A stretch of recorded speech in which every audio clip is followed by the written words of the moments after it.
నమస్కారం అండి. మేము జెడ్పీహెచ్ఎస్ దమన్పేట నుండి మాట్లాడుతున్నాం. నా పేరు వైష్ణవి. మిమ్మల్ని కొన్ని క్వశ్చన్స్ అడగాలి అనుకుంటున్నాం.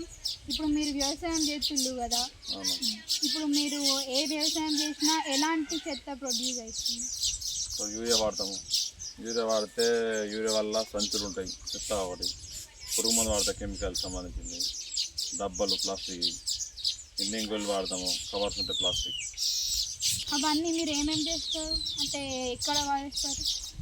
ఒక పక్కన అన్నీ ఒక్కడ వేసి కాలబెడతా ఉంటాం. అట్లా కాలబెడితే ఎయిర్ పొల్యూషన్ అవుతాయి కదా. అయితే మరి ఏం చేస్తాం ఇక ఇక్కడ. ఇప్పుడు మీకు యూరియా సంచులు వస్తాయి కదా, వీటిని మీరు ఎట్లా యూజ్ చేసుకుంటారు? వీటిని మేము యూరియా సంచుల్ని వడ్ల పోసడానికి దాన్ని బాగానే కుట్టిస్తాము, దాన్ని వాడతాం. ఇప్పుడు మీరు వ్యవసాయం చేస్తున్నారు కదా, ఆ ప్లాస్టిక్తో ఇప్పుడు air pollution, soil pollution, water pollution అవుతుంది కదా, అట్లా కాకుండా మీ దగ్గర ఏమన్నా ఐడియాస్ ఉన్నాయా? కాకుండా ఉండాలంటే ఆర్గానిక్ వాడితే ఎయిర్ పొల్యూషన్ కానీ వాటర్ పొల్యూషన్ కానీ కాకుండా ఉంటుంది. మీరు ఇప్పుడు అది కెమికల్ యూజ్ చేసి పండిస్తే ఎక్కువ ఇన్కమ్ వస్తుందా, ఆర్గానిక్ ఫార్మింగ్ చేస్తే ఎక్కువ ఇన్కమ్ వస్తుందా? భూమి అలవాటు పడ్డది కాబట్టి కెమికల్ వల్లనే ఎక్కువ పంట వస్తుంది, ఆర్గానిక్ అలవాట్లేదు కాబట్టి తక్కువ పంట వస్తుంది. మీరు ఈ కాలంలో అది ఆర్గానిక్ ఫార్మింగ్కి ఎక్కువ ప్రియారిటీ ఇస్తారా, కెమికల్ ఫార్మింగ్కా? ఈ జనరేషన్లో కెమికల్కి ఎక్కువ ప్రజలు ఇస్తున్నాం. కెమికల్కి ఎందుకు ఇస్తున్నారు? ఆర్గానిక్ కూడా చేయొచ్చు. ఆర్గానిక్ పంట రావట్లేదు, కెమికల్కి పంట ఎక్కువ వస్తుంది. దానివల్ల జనాలందరూ ఆర్గానిక్ పోకుండా కెమికల్కే ముందరగస్తారు. మీకు ఇప్పుడు ఎన్ని ఎకర్స్ ల్యాండ్ ఉంది? 12 acres ఉన్నది. ఆ ల్యాండ్లో మీరు ఏ రకమైన పంటలు పండిస్తారు, ఎందులో ఎక్కువ దిగుబడి వస్తుంది?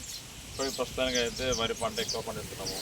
వరి పంటలు ఎక్కువ లాభం ఉంటుంది, వేరే పంటలల్లో కొంచెం లాభం తగ్గుతుంది.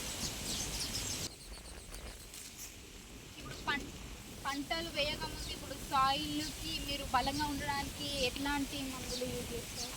ఊర్ల పెండ, నెక్స్ట్ బర్ల పెండ అదొకటి. దాని తర్వాత నెక్స్ట్ అడుగు మంది చేస్తాం. మీకు ఇరిగేషన్ ఫెసిలిటీ ఉందా మంచిగా? ఇప్పుడు మీరు పంట పండిస్తే మీకు కొన్ని వేస్ట్ ఫామ్ అవుతుంది కదా, ఇప్పుడు మీరు అడుగు మందు గోళీల సంచులు ఉంటాయి కదా, దాన్ని మీరు ఎట్లా యూజ్ చేస్తారు?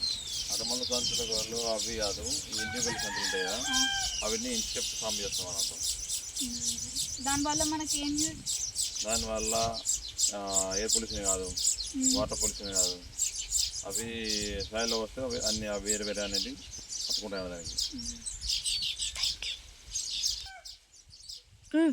థ్యాంక్ యూ సార్, ఇంటర్వ్యూ ఇచ్చినందుకు. వెల్కమ్.